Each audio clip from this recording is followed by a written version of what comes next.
así, puestos de pie, yo quiero invitarlos a abrir la palabra del Señor en el libro del Apocalipsis, capítulo 4. Apocalipsis, capítulo 4, el versículo 1 en adelante. Vamos a leer la palabra del Señor. Apocalipsis 4, 1 en adelante. Dice la palabra del Señor en el nombre del Padre, del Hijo y del Espíritu Santo. Después de esto miré y he aquí una puerta abierta en el cielo. Y la primera voz que oí, como de trompeta, hablaba conmigo diciendo: sube acá, yo te mostraré las cosas que sucederán después de estas. Y al instante yo estaba en el Espíritu, y he aquí un trono establecido en el cielo, y en el trono uno sentado. Y el aspecto del que estaba sentado era semejante a una piedra de jaspe y de carnolina, y había alrededor del trono un arco iris, semejante en aspecto a la esmeralda. Y alrededor del trono habían 24 tronos, y vi sentado en los tronos a 24 ancianos, vestidos de ropa blancas, con coronas de oro en sus cabezas. Y del trono salían relámpagos y truenos y voces. Y delante del trono ardían 7 lámparas de fuego, las cuales son los 7 espíritus de Dios. Y delante del trono había como un mar de vidrio semejante al cristal, y junto al trono y alrededor del trono 4 seres vivientes llenos de ojos delante y detrás. El primer ser viviente era semejante a un león, el segundo era semejante a un becerro, el tercero tenía rostro como de hombre, y el cuarto era semejante a un águila volando. Y los 4 seres vivientes tenían cada uno 6 alas, y alrededor y por dentro estaban llenos de ojos, y no cesaban día y noche de decir: Santo, Santo, Santo es el Señor Dios Todopoderoso, el que era, el que es y el que ha de venir. Y siempre que aquellos seres vivientes dan gloria y honra y acción de gracias al que está sentado en el trono, al que vive por los siglos de los siglos, los 24 ancianos se postran delante del que está sentado en el trono y adoran al que vive por los siglos de los siglos, y echan sus coronas delante del trono diciendo: Señor, digno eres de recibir la gloria y la honra y el poder, porque tú creaste todas las cosas y por tu voluntad existen y fueron creadas. Oremos. Amantísimo Dios y Padre celestial, estamos ante el gran trono de tu presencia para darte las infinitas gracias por esta santa y bendita palabra que hemos leído para la honra y para la gloria de tu Hijo amado Jesucristo. Que su palabra, Señor, no regrese a usted vacía, sino que dé frutos para los corazones a los cuales va a ser enviada en esta tarde. Gracias, Señor, desde aquí de California, Señor, desde esta área, Señor, de Panorama City, sea de bendición, Señor, y de esta iglesia restauración, Señor, junto a su pastor César Flores, sea de bendición para todas las naciones donde esta conferencia ha de verse, Señor. En el santo nombre que sobre todo nombre, en el nombre de tu Hijo amado Jesucristo, bendecimos esta palabra. Amén y amén. Amén. Pueden sentarse, mis hermanos.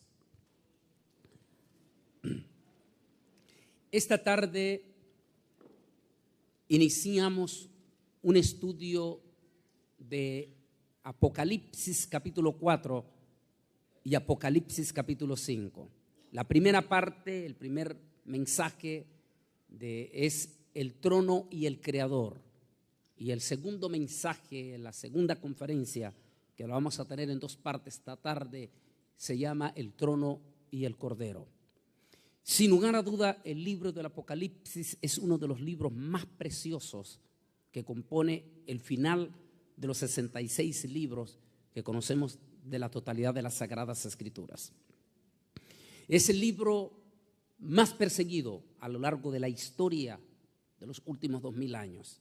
Sin lugar a duda, es el libro más calumniado como ninguno de los otros libros de la Biblia. Es impresionante. El libro más perseguido, el libro más calumniado en los últimos 2000 años. A pesar de que el libro del Apocalipsis contiene una severa advertencia, sumamente peligrosa o sumamente delicada, con consecuencias eternales a todo aquel que le ponga o le quite. Con todo y eso, parece que algunos líderes de nuestra iglesia evangélica les vale en poco las advertencias de Dios y con todo y eso niegan pública y abiertamente la veracidad del libro del Apocalipsis o calumnian profundamente al libro del Apocalipsis.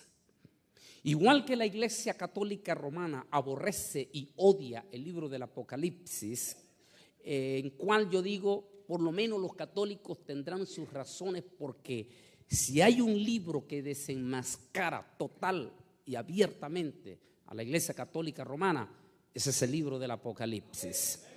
De hecho, tenemos un estudio que se llama la gran ramera y su juicio final, que es basada en Apocalipsis 17. Así es que los católicos pues tendrán razones, los curas, para evitar que sus membresías, su feligresía lean el Apocalipsis y de esa manera descubran quién es la Iglesia Católica. Pero lo que no podemos tener razones es cómo es posible que alguien que se autodenomine apóstol del Señor Jesucristo o profeta del Señor Jesucristo tenga el descaro de calumniar el libro del Apocalipsis o negar la veracidad del libro del Apocalipsis. Esos prácticamente no tendrán la más mínima oportunidad de acuerdo a la advertencia que hace el libro del Apocalipsis. Allá en Apocalipsis capítulo 22, versículo 19, cuando dice: yo testifico a todo aquel que si alguno quitare de las cosas escritas en este libro o añadiera alguna de las cosas escritas a este libro, yo borraré su nombre del libro de la vida y pondré las plagas escritas en este libro sobre él. O sea, santo Dios, yo no quiero semejante, ¿cómo se puede decir?, juicio, ni para mi casa, ni para mi vida, ni para mis hijos.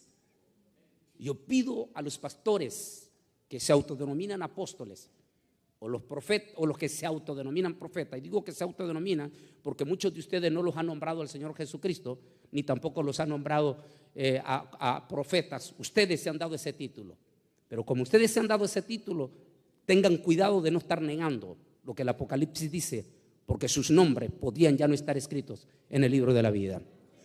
Así es que es muy importante que este es el libro, no solamente que contiene una advertencia extraordinaria, sino que es el libro que contiene más promesas que ningún otro libro en la Biblia.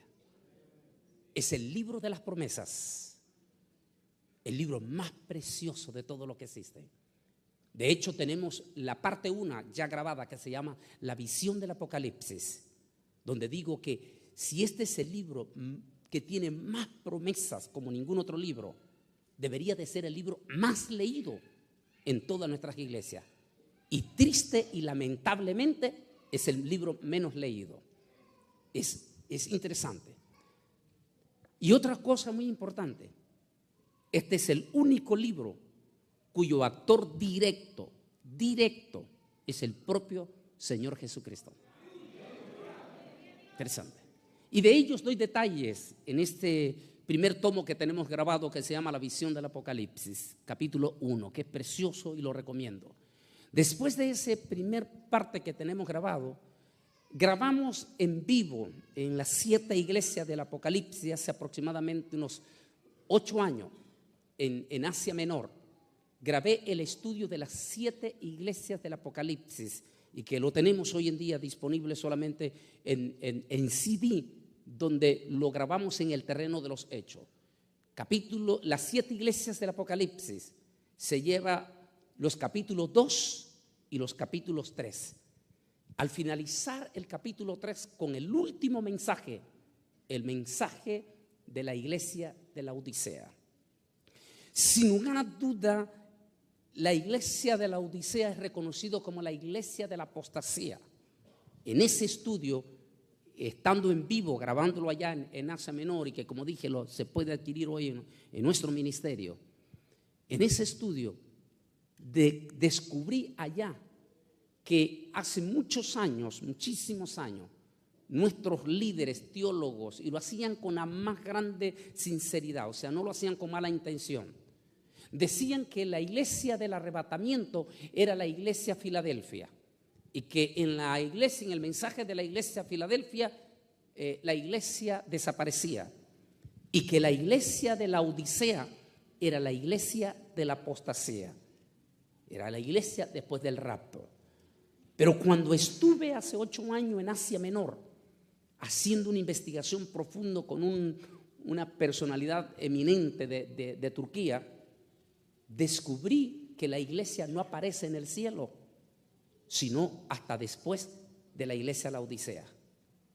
Y si la iglesia no aparece en el cielo hasta después de la Odisea, entonces indica que la iglesia del arrebatamiento no es la iglesia de Filadelfia, sino que el rapto sucede después de la apostasía. Descubrí mientras estaba en la Odisea, en las ruinas de lo que fue la Odisea, descubrí que qué caso tiene la apostasía después del arrebatamiento de la iglesia, si en el arrebatamiento se fueron todos los santos y los que se quedaron pues son los infieles. Entonces, ¿qué caso tiene la apostasía después del arrebatamiento? Así es que la apostasía tiene que suceder antes del arrebatamiento. Entonces, la iglesia Laodicea, que llena los requisitos a profundidad en estos momentos, llena los requisitos con exactitud en estos momentos, la iglesia que estamos viviendo. Estamos viviendo el periodo de apostasía jamás visto en la historia. Jamás visto en la historia. Es escalofriante la apostasía que estamos viendo. Ustedes aquí en California lo están viviendo en carne propia. El pastor César Flores y ustedes, muchos de los fundadores de la Iglesia de Restauración, lo vivieron en carne propia, porque el propio pastor que ordenó al pastor César Flores, que lo ordenó en principios doctrinales extraordinarios, doloroso fue para el propio pastor Flores tener que apartarse de ese pastor que lo ayudó en el ministerio, porque ese pastor tristemente hoy aquí en California está totalmente desviado, total y absolutamente desviado de toda verdad. Así, aquí no hay que andar por las ramas. Lo que tiene vista no quiere anteojo. Está totalmente desviado. Múltiples de pastores preciosos hace 10 años hoy están derrotados completamente. Un pastor de allá que conocí hace poco en Burlington, Norte Carolina, un pastor de Asambleas de Dios, me decía: hermano, aquí en esta área de Burlington había un pastor que era precioso, era un pastor joven, de origen hondureño, él y su esposa. Era precioso, era un hombre, era algo, me decía el pastor de asamblea, era algo admirable, es que era lindo este pastor, joven, las ganas de ganar alma, el mensaje puro, la doctrina puro, hasta que su pastor de San Pedro Sula, de una iglesia gigante en San Pedro Sula, no quiero decir su nombre, vino y lo metió en los famosos y secretísimos y diabólicos encuentros. Dijo: hoy, 10 años después, me decía el pastor en el restaurante, mientras comíamos en la cocina de la iglesia, hoy 10 años después, dijo el pastor, está destruido. Era un buen hombre, su matrimonio desbaratado, a su esposa la agarraron borracha manejando un BMW la policía, él está con otra mujer. Y historias como esta podemos encontrar múltiples de la apostasía. Houston, Texas, conocí pastores hace 10 años, pastores lindísimos que hoy están destrozados doctrinalmente. Otros de ellos no se han declarado a favor del G12 y todo, pero eran grandes, íntimos amigos míos. Hoy son enemigos, aunque no están practicando los encuentros, andan coqueteando con los apóstoles de la prosperidad. Y aquí hay una enorme contradicción, porque el profeta Oseas dice que cómo pueden andar dos juntos si no estuviesen de acuerdo. En Centroamérica hay un proverbio que dice que el que con lobos andas, aullar aprende. Por eso nos preocupa muchísimo algunos líderes, predicadores idolatrados por nuestro pueblo evangélico, algunos de origen argentino, otros que se autodenominan como famosísimo, pero cuando los vemos juntos con todos estos falsos apóstoles de la prosperidad, ahí es donde viene nuestra duda, porque No puede andar el león con el cordero junto. No pueden andar. O el tigre, digamos, con un cordero junto. No pueden andar. A menos que los dos sean tigres.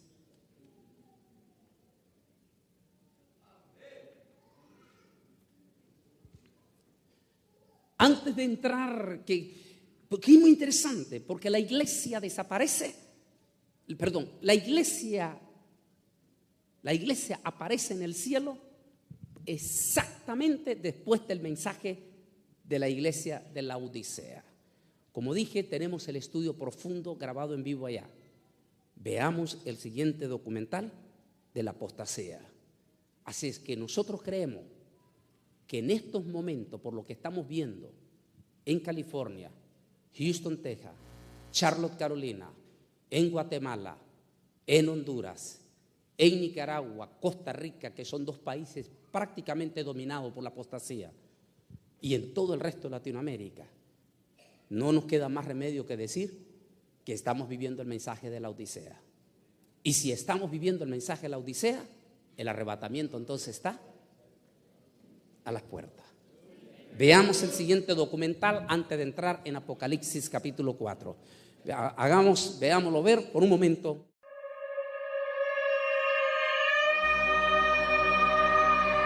Veamos algunas formas de apostasía que están entrando en muchas iglesias cristianas de hoy. El ecumenismo ha sido el hogar de Unity, un movimiento mundial de oración, publicación, educación y retiros. Aquí, en Unity, ayudamos a personas de toda creencia religiosa a aplicar principios espirituales positivos a sus vidas diarias. Ecumenismo. Este término viene del término griego oikoumene. Oikoumene significa toda la tierra habitada. Oiko significa casa.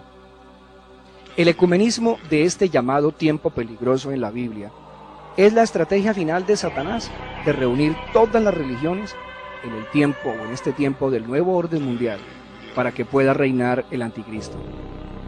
Todo esto lo hará mediante un complot de instituciones, organizaciones mundiales y grandes hombres que sirven a sus fines ocultistas a nivel mundial.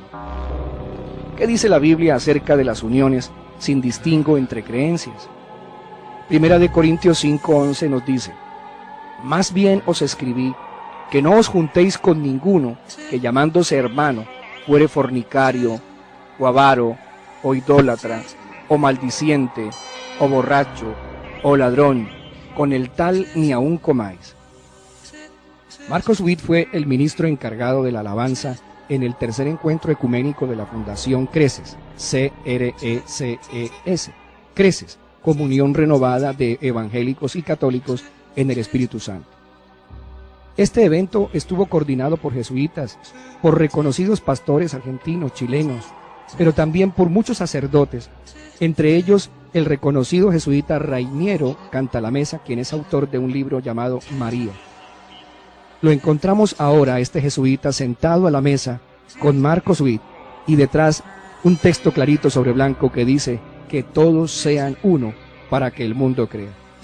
Billy Graham alabó al Papa Juan Pablo II como un predicador del verdadero evangelio y quien por su ferviente fe católica es considerado, según él, el líder espiritual y moral más grande en los últimos 100 años. La secularización de las actividades vinculadas al culto cristiano, es decir, la franca amistad con el mundo. Hemos ido a conciertos a muchos lugares, a colegios, a universidades, a discotecas, a iglesias también. Los avivamientos falsos, organizados con estrategias humanas, emocionalistas y sensacionalistas. Las falsas interpretaciones y manifestaciones del bautismo del Espíritu Santo. Falsos moveres desordenados y falsas manifestaciones de los dones del Espíritu Santo.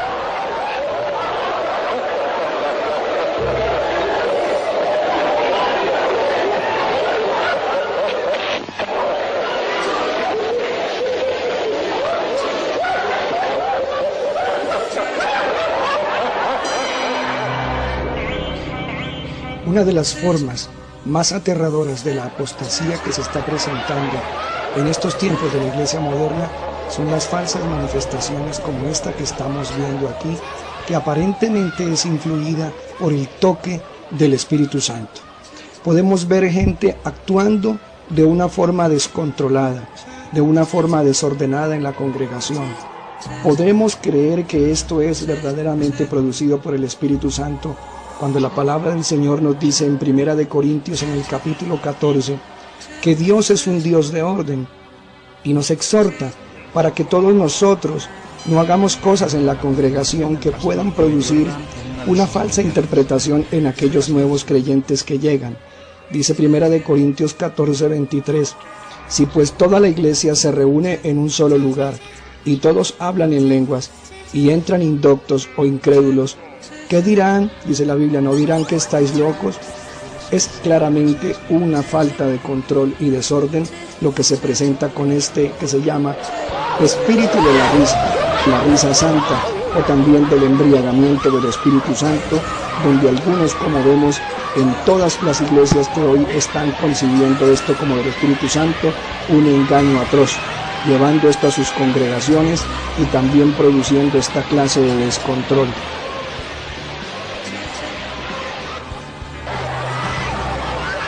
Algunos de ellos pierden el control de lo que hacen, como en el caso de esta mujer, que quiere quitarse su ropa de encima. Algunos han terminado momentos después en manicomios.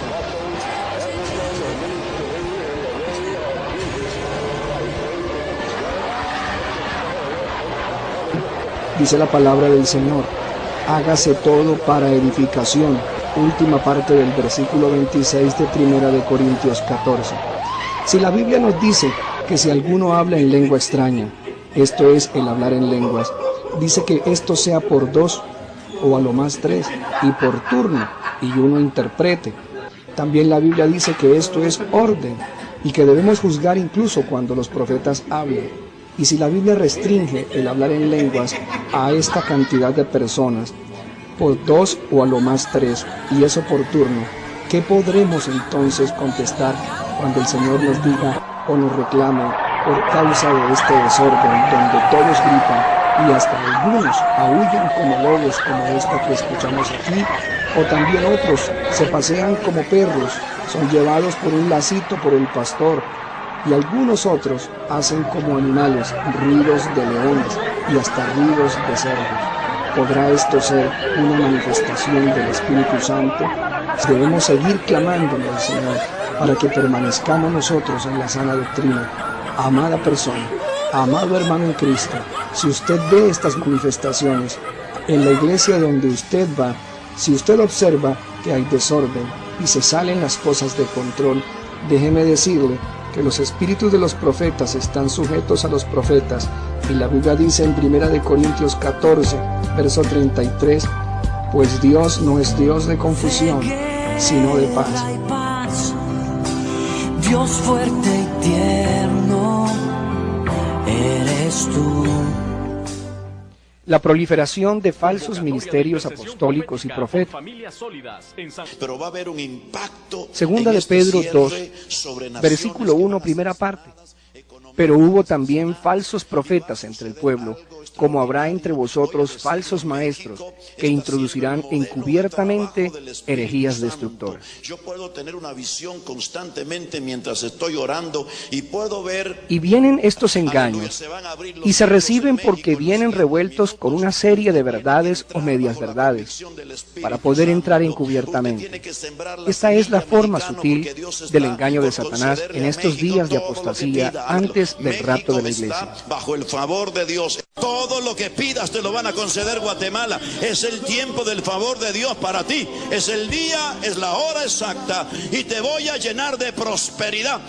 Y vendrá una cobertura apostólico-profética. En Romanos 16, del 17 al 18, Dios nos manda que nos apartemos de todos aquellos que, aunque parezcan sinceros maestros y predicadores, su doctrina no sea pura. Primero el dinero, después las cosas. Eso es una ley aquí en Enlace. Dinero primero, cosas después.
Así, puestos de pie, yo quiero invitarlos a abrir la palabra del Señor en el libro del Apocalipsis, capítulo 4.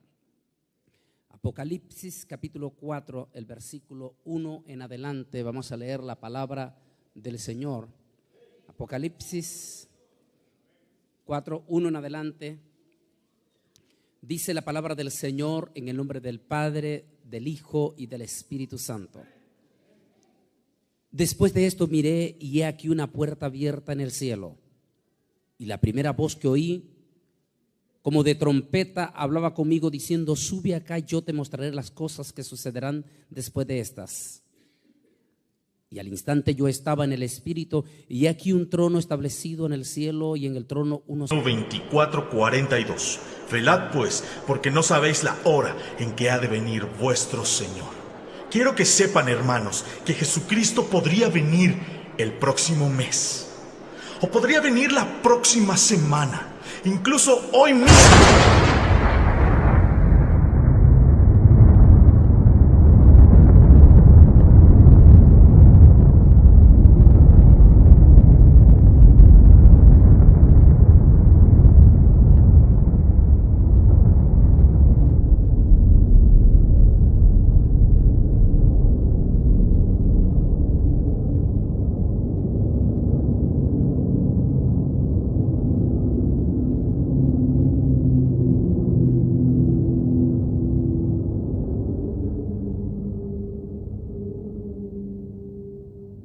Es impresionante que en el momento en que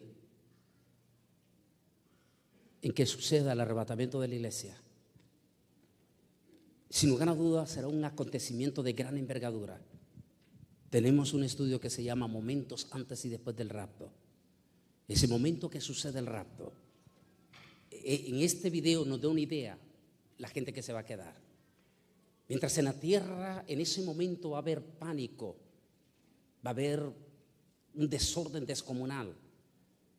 Es posible que el arrebatamiento esté acompañado por un superterremoto universal, los múltiples de puentes, edificios, catástrofes por todo el mundo.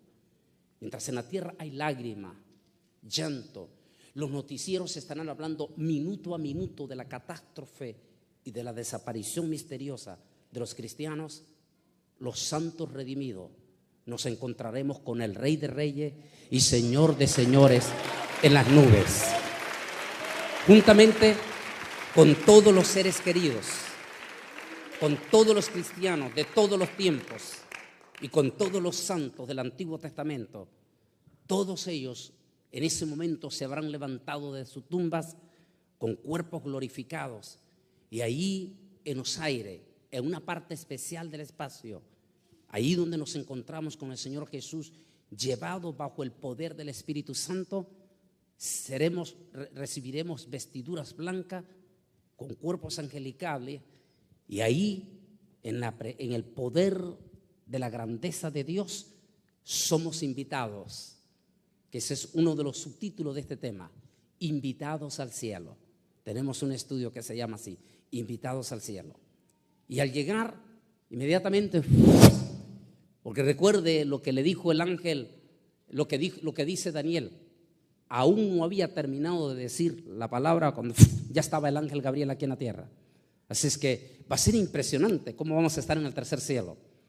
En ese instante, cuando abrimos los ojos, estaremos frente a un majestuoso tabernáculo. Ese es el momento extraordinario, maravilloso.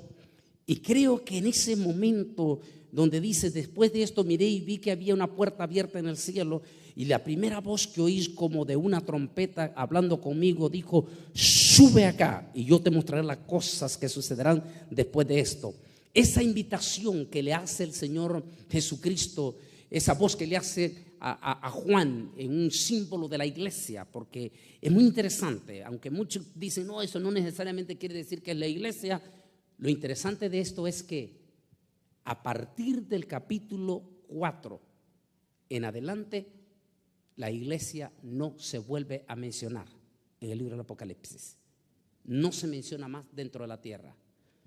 Si la iglesia no se vuelve a mencionar una sola vez más, desde el capítulo 4 y hasta el capítulo 19 no se menciona a la iglesia más en la tierra, entonces si no se menciona más en relación a la tierra, entonces la iglesia no está aquí en la tierra.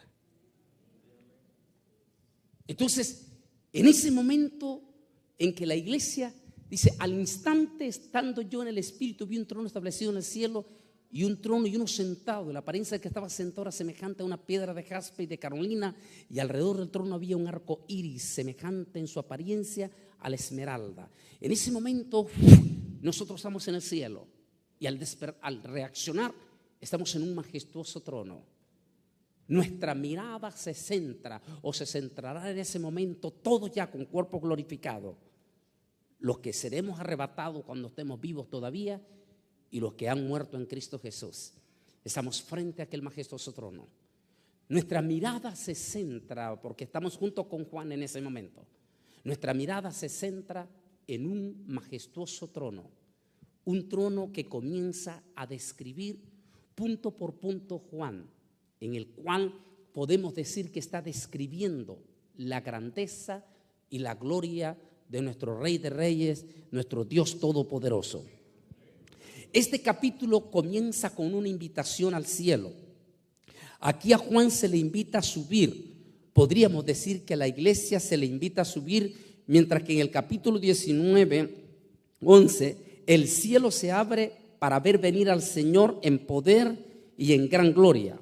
Juan reconoce esta voz con la voz de Cristo Jesús según Apocalipsis 1, 10 al 11.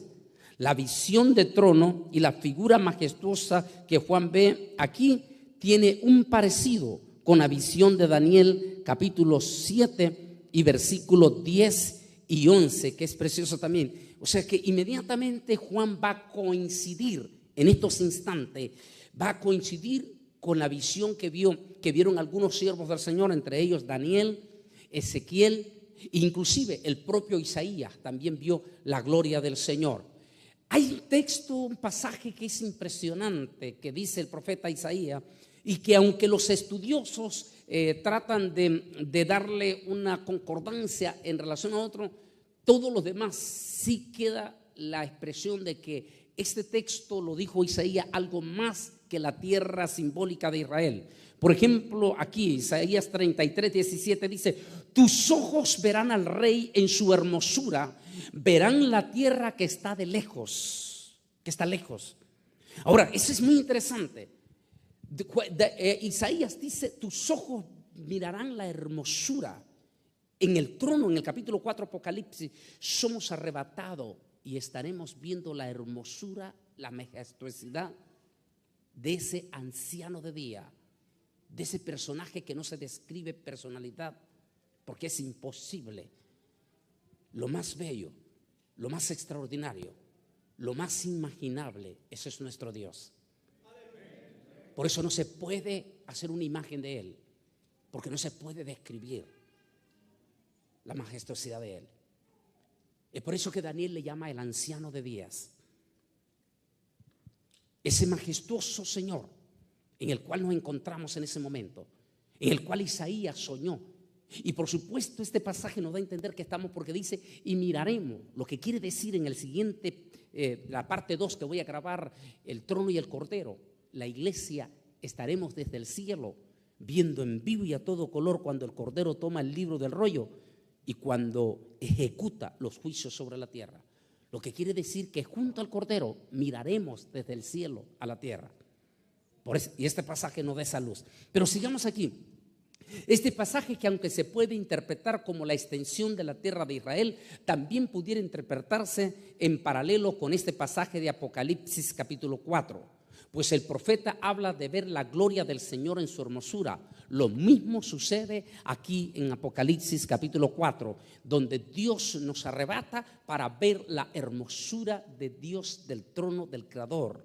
Es muy interesante porque tanto en Apocalipsis 4 como en el Apocalipsis 5 vamos a ver, para aquellos que niegan al Dios triuno o la Trinidad de Dios, este capítulo los desbarata. Pero total y absolutamente los desbarata a todos, incluyendo a los que se autodenominan solo Jesús, porque en estos dos pasajes clara y abiertamente vamos a ver al Dios triuno. Capítulo 4, la adoración al Dios creador. El otro capítulo, al Dios cordero.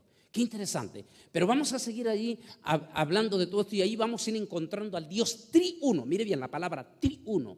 No es que son tres dioses, sino que es Dios triuno, como el ser humano, de toditititita la creación que Dios hizo, solamente uno de la creación fue semejante a Dios, y ese es el ser humano. ¿Y cómo nos damos cuenta? Porque el único personaje de las criaturas creadas por Dios que es tripartista o triuno es el ser humano. El ser humano somos espíritu, somos alma y somos cuerpo. Y los tres somos uno, porque somos imagen y semejanza de Dios. Así es que en ese momento en que Dios invita a la iglesia hasta el tercer cielo, aquí damos una idea de estas pinturas, nos da una idea lo que va a ser ese majestuoso momento del arrebatamiento, ese momento glorioso, ese momento precioso. Aquí nos da una idea esta imagen. Mientras los santos son arrebatados, los muertos en Cristo resucitan en las nubes, en el aire, el Rey de Reyes, Señor de Señores, y los ángeles con el sonido de la trompeta para recibir a todos los santos redimidos, y junto de ahí marchamos hasta el tercer cielo para ver la majestuosidad del Dios Padre. Un río de fuego procedían y salía delante de él, y millares de millares le servían, y millones de millones asistían delante de él. Y el juez se sentó, y los libros fueron abiertos, y entonces miraba a causa del sonido de las grandes palabras que daba el cuerno, miraba hasta que mataron a la bestia, y su cuerpo fue destrozado y entregado para ser quemado en el fuego. Daniel 7, 10, 11. Aquí Daniel está hablando en ese momento, en la visión Daniel 7, cuando él ve el trono de Dios, y describe como ríos en ese momento de la gloria de Dios, y al anciano de día. No describe una personalidad. Daniel solamente se limita a decir el anciano de día. ¿Cómo es eso? ¿Cómo es el Señor? ¿Cómo será el Dios Todopoderoso? ¿Qué momento más extraordinario, más precioso será estar en ese instante ahí? Aquí en esta imagen tenemos otra idea, en esta pintura, otra idea de lo que va a ser ese trono, ese majestuoso tabernáculo donde la iglesia estará invitada. Aquí estamos dando una idea en ese momento de lo que Juan describe en Apocalipsis capítulo 4 y luego también en el capítulo 5, pero sobre todo el 4. Un trono, y alrededor del trono 24 ancianos, y alrededor de los 24 ancianos como un mar de cristal, y alrededor del mar de cristal y junto al trono 4 seres vivientes que ya lo vamos a ir describiendo, y después describe la grandeza de Dios como una esmeralda, como una carnolina, o sea, lo compara con piedras preciosas porque no hay una imagen. Por eso nadie puede hacer una imagen y decir este es el Dios Padre, porque nadie ha descrito en la Biblia cómo es exactamente. Lo único que podemos decir es que lo más bello, lo más grande, lo más hermoso, lo imaginable, eso es Dios.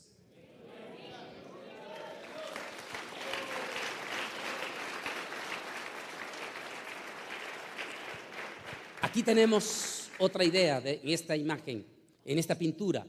Otra idea de lo que trata de demostrar Juan cuando cuando describe Juan, es que Juan fue con detalle, describe la grandeza de Dios en Apocalipsis 4. Por eso es que yo digo que Apocalipsis 4 es precioso, es lindo, es precioso, porque ahí es donde nos encontramos con nuestro Creador. Esa es otra pintura mostrando más o menos lo que está describiendo Apocalipsis 4, cuando toda la iglesia estemos puestos los ojos en lo que es ese majestuoso y extraordinario trono establecido en el cielo. Otra idea aquí ya parecida a la visión de Daniel en esta otra pintura, que dice que un río procedía desde el trono, un río de fuego de gloria alrededor de su trono, y miriadas, dice Juan, estaban alrededor del trono. Esa es la iglesia arrebatada, no solamente los santos del Antiguo Testamento, sino que todos los santos cristianos de estos 2000 años y todos los que estén fieles en Cristo Jesús a la hora del arrebatamiento, estaremos en esa miriada de miriadas allá ese día en el trono del Señor. Es muy interesante ver cómo Juan concuerda con Daniel, a pesar de que lo separan un periodo de tiempo de más de 500 años. Daniel ve al majestuoso trono, un anciano reclinado sobre su trono, y ve la corte celestial. Juan ve el trono majestuoso con un personaje descansando sobre sí mismo y un tribunal compuesto por 24 ancianos. Este majestuoso trono está comparado aquí en Apocalipsis con piedras preciosas. Lo único que describe Juan es que aquel personaje descansa sobre sí mismo, sobre un majestuoso trono. ¡Qué precioso! Un joven diácono, uno de los primeros 7 diáconos nombrados en la historia de la iglesia, antes de ser apedreado, vio el trono del Señor. Y cuando este joven diácono vio el trono del Señor, fue tan majestuoso el impacto que él vio, que no sintió odio por ninguno de los que los iban a apedrear, sino que los bendijo, como diciendo: ustedes no saben que en lugar de estarme haciendo un daño, me están haciendo un favor, porque me están enviando a ver la gloria y la majestuosidad del Rey de Reyes y Señor de Señores. Estamos hablando de el joven Esteban en esto, al Creador. Alrededor del trono habían 24 tronos y en los tronos vi sentados 24 ancianos vestidos de ropas blancas con coronas de oro en sus cabezas, y del trono salían relámpagos, truenos y voces, y delante del trono ardían 7 lámparas de fuego, que son los 7 espíritus de Dios enviados por toda la tierra. Estos 24 ancianos sentados en 24 tronos son una especie de tribunal del Altísimo. Algunos piensan que estos 24 ancianos representan a las 12 tribus de Israel y los 12 apóstoles del Señor Jesucristo. A Israel se le prometió ser parte del juicio a las naciones, igualmente se le prometió esto a los apóstoles del Señor. Un día los representantes de estos pueblos juzgarán junto al Señor a las malvadas naciones, o a las naciones impías que se negaron a obedecer el evangelio del Señor Jesucristo. Isaías 2 capítulo 4 y Mateo 28. Qué interesante esta parte. Esos 24 ancianos, en el Antiguo Testamento, en Crónicas, Dios prometió a las 12 tronos, las 12 tribus de Israel.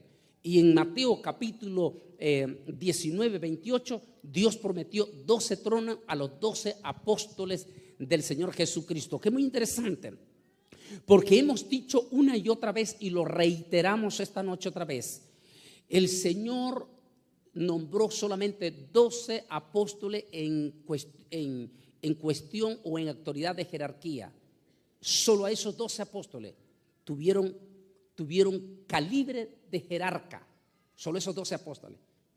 Oiga bien lo que estoy diciendo. Solo ellos tuvieron calibre de jerarca. A partir de eso, no existe ni un solo apóstol hoy en día que tenga poder de jerarquía. El ministerio apostólico continúa existiendo, pero solo como ministerio. La palabra ministerio es una palabra latina que quiere decir servidor. Es decir, que el ministerio apostólico es únicamente para servir, no para que los sirvan. Escuche usted, señor, que se autodenominó apóstol. Usted que tiene un montón de criados en su iglesia, Dios no te nombró apóstol para que te sirvan. Dios, si es que Dios te nombró apóstol, es para que tú sirvas a la iglesia del Señor, al pueblo de Dios, como servidor, no como un príncipe, porque no eres príncipe todavía. Los únicos que Dios le prometió en estado de jerarquía fueron a los 12 apóstoles nombrados. A ellos les prometió 12 tronos. Y de hecho, en la ciudad santa de Jerusalén aparecen las 12 puertas con los nombres de los 12 apóstoles, nada más. Interesante. En esos 24 ancianos entonces son los 12 patriarcas de Israel, de las 12 tribus de Israel, y los 12 apóstoles del Señor Jesucristo, tal como lo describimos aquí. Aquí tenemos una idea de esos 24 tronos. Y sobre esos 24 tronos, 24 ancianos que hemos descubierto más o menos de quienes se tratan en esta imagen. Pero sigamos aquí. Jesús le dijo: de cierto os digo que en la generación, cuando el Hijo del Hombre cuando el Hijo del Hombre se siente en el trono de su gloria, vosotros que me habéis seguido también os sentaréis sobre 12 tronos para juzgar a las 12 tribus de Israel. La promesa el Señor dada a los apóstoles en Mateo capítulo 19 versículo 28 y también en Isaías 2:4, el juicio de las naciones. Del trono salían relámpagos y truenos y voces delante del trono, y delante del trono ardían 7 lámparas de fuego, que son los 7 espíritus de Dios enviados por toda la tierra. Relámpagos, truenos y voces. Esto indica que la gracia terminó y que la hora de hacer juicio ha llegado. Es lo que significa en las Sagradas Escrituras, en el término de escatología, la palabra truenos, voces y relámpago. Significa que terminó el periodo de la gracia. Terminó el periodo de la gracia. Y ahora lo que viene sobre la tierra es juicio. Voces, trueno y relámpago, el fin. Éxodo capítulo 19, versículo 16, Hebreos 4, 16, 2 de Corintios 5, 10.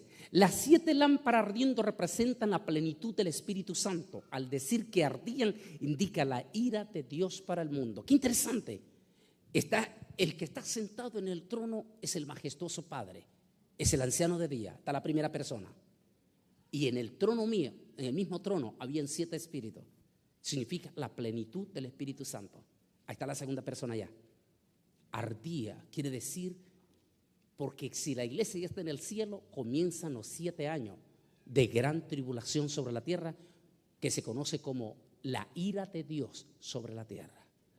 Si es que al decir que ardía, quiere decir que mientras la iglesia está en la patria celestial moviendo la grandeza, los juicios de Dios van a ejecutarse con todo su ardor contra todos aquellos que han hecho daño, contra todos aquellos que están destruyendo la tierra, contra todos aquellos falsos y todos los que están trayendo mucha malignidad sobre la tierra.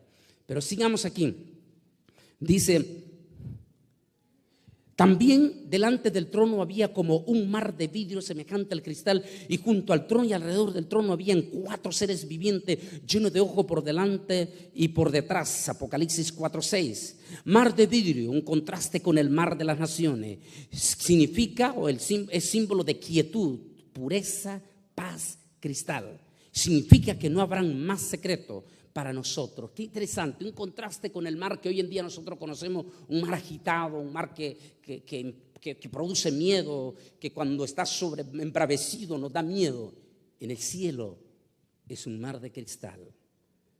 Significa pureza, significa quietud, significa paz. En el cielo no habrá lugar para susto, para desesperación, no habrá lugar para llanto, para dolor. Solo habrá lugar para la más grande y extraordinaria bendición del Dios Todopoderoso. Aquí tenemos una idea de lo que va a ser ese precioso momento frente al trono. El primer ser viviente, porque es interesante que dice que habían 4 seres vivientes alrededor del trono. y alrededor del trono 4 seres vivientes, llenos de ojos por dentro y por fuera. Eso quiere decir que estos 4 seres vivientes, al decir que tienen ojos por dentro y por fuera, quiere decir que tienen la capacidad para ver simultáneamente, al mismo tiempo, a todas las direcciones, lo que está pasando sobre la tierra. Estos 4 seres vivientes tienen que ser 4 seres angelicales de la más alta jerarquía de Dios. 4 seres angelicales de la más alta jerarquía de Dios. Veamos algunas interpretaciones que hay sobre estos 4 seres angelicales. Estos 4 seres vivientes parecen representar a los 4 puntos cardinales de la tierra y a los 4 elementos de la tierra: tierra, agua, fuego y aire. Estos 4 seres vivientes son los mismos de Ezequiel capítulo 1 del 1 al 13 y el 10 del 1 al 22, y también de Isaías 6 versículo 6, y en Génesis 3:24 se mencionan querubines de alta poder. Las teorías sobre quiénes son estos 4 seres vivientes. La teoría número 1 dice que cara de león es como representante especial de los seres vivientes. Cara de águila dice que es un representante de las aves sobre la tierra. Cara de león es un representante del poder de las bestias sobre la tierra, y cara de buey representa al ganado. León, otra teoría dice que león simboliza los 4 evangelios: león a Mateo, buey a Marcos, hombre a Lucas y águila a Juan. Son interpretaciones que se dan de algunas que se han manejado a lo largo de la historia. Y esta es la más fuerte de todas las interpretaciones. León, o sea, la más fuerte de todas es que se tratan de 4 seres angelicales. O sea, que no es Marco, no es Mateo, no es Lucas, no es Juan. No son los 4 elementos de la tierra, sino que representan 4 seres angelicales de la más alta jerarquía de Dios. Vamos a ver rápidamente aquí una idea. Dice, por ejemplo, león simboliza fuerza y poder de los querubines. Salmo 103:20. Hombre representa la inteligencia y la simpatía con la raza humana en estos seres angelicales. Segunda de Samuel 14:20. Buey representa la perseverancia para ejercer lo que Dios les ha encomendado en su misericordia, en su ministerio, perdón. Es decir, ustedes saben, lo que tienen idea del campo campesino, muchos crecimos cuando éramos niños y mirábamos a nuestros viejos a usar los bueyes, el buey, la perseverancia del buey. Entonces, ese ministerio constante de los ángeles nunca replican, nunca cuestionan a Dios, nunca dicen Dios ¿por qué? ¿Y por qué a mí? Ellos siempre están listos para obedecer órdenes de Dios. Inmediatamente están listos para obedecer órdenes de Dios. Aquí está Salmo 103:20. Águila, rapidez de sus acciones para ejercer las órdenes de Dios. Daniel capítulo 9. Los ojos dentro y fuera es la gran capacidad que tienen para ver al mismo tiempo lo que pasa en todas direcciones. Alas a ambos lados, la rapidez con que pueden ejecutar las órdenes de Dios. Ellos juntamente con los 24 ancianos dan la gracia al Cordero por la salvación. 5, 8, 9. Lo que indica que tienen una incumbencia en los planes de la salvación. Hebreos 1, 13, 14 y Lucas 1, 19. Es muy interesante estos 4 seres vivientes. Algunos dicen que Gabriel y Miguel pueden ser 2 de esos 4 seres angelicales, porque la palabra Gabriel significa delante del Señor, o sea que siempre está en la presencia del Señor. Miguel, ¿quién como mi Dios? Es uno de los ángeles de alta jerarquía mencionada en la Biblia. Es probable que Miguel y Gabriel sean parte de esos 4 seres angelicales de una alta. Interesante, tanto Miguel como Gabriel siempre han estado presentes en todo lo que tuvo que ver, tanto en la presencia del Creador como el sacrificio de Cristo, y todo estuvieron presentes ahí. Miguel al lado del pueblo de Israel, Gabriel al lado del Señor Jesucristo y al lado de la iglesia en todo ese momento. Así es que es interesante, pueden tener todo puede ser parte de esos 4, estos 2 ángeles mencionados. Estos 4 seres angelicales cantan el cántico de creación y del Cordero, mismo que también entonan en el 5, 8, 10. Los 3 repeticiones parecen ir dirigidos al Dios triuno. Santo, santo, santo. Interesante. Al Dios triuno.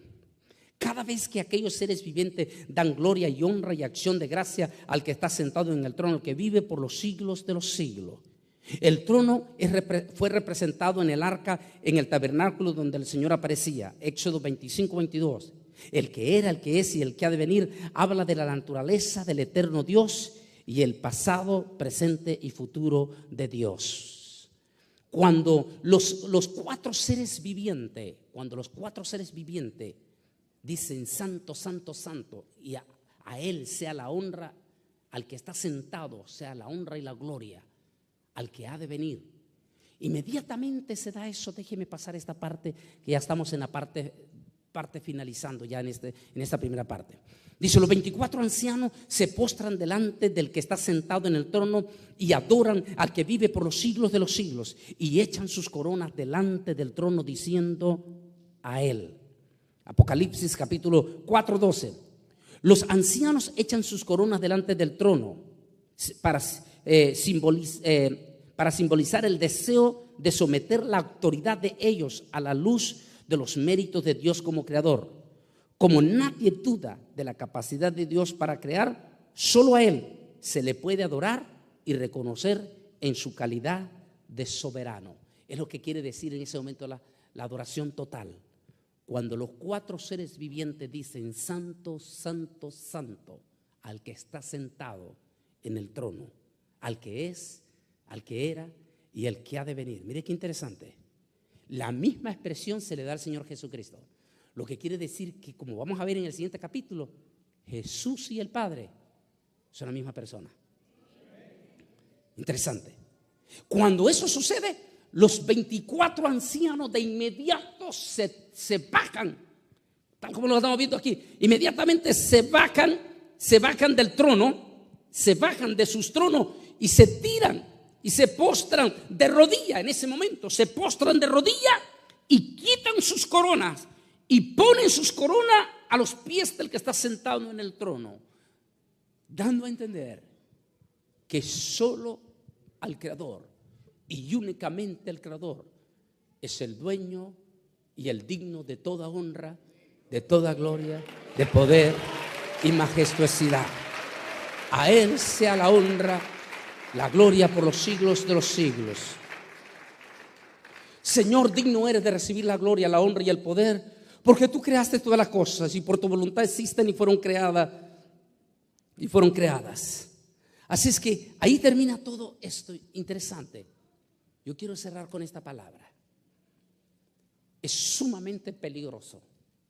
Escuchen, mis queridos hermanos. Escuchen, hermanos y amigos que van a ver este estudio. Es sumamente peligroso idolatrar a personajes o a hombres sobre la tierra. Sumamente peligroso. Dios no comparte su gloria con ninguna otra persona sobre la tierra.